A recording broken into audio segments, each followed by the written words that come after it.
માં એક શબ્દ નથી, માં એક શબ્દ નથી, માં તો તીર્થ છે. ધરતી પર વહાલતો ચાલતો ચમત્કાર એટલે માં.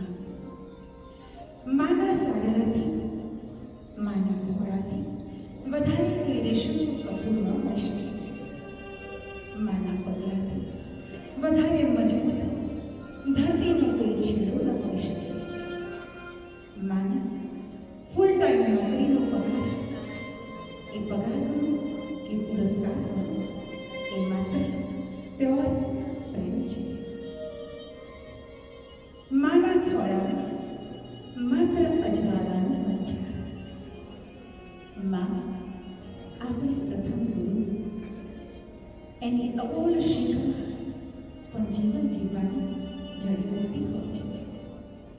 માં હોય છે ત્યાં સુધી આપણું બાળપણ જીવે છે.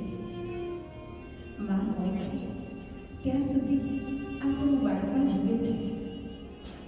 માના વધારે પડતા પ્રેમથી ક્યારેક અકળામણ થાય, પણ આપણને સુખી કરવાનો અને સુખી જોવાનો એનો માત્ર ભાવ હોય છે.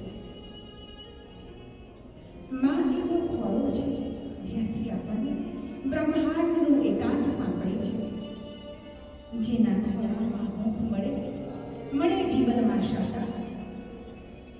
શબ્દો જેના વખાણ કરતા કાયમ થાકી જાય. એવી મારી માતા, એવી મારી માતા. આમ સુંદર મજાના ભક્તિ પુષ્પ પ્રભુના ચરણોમાં અર્પણ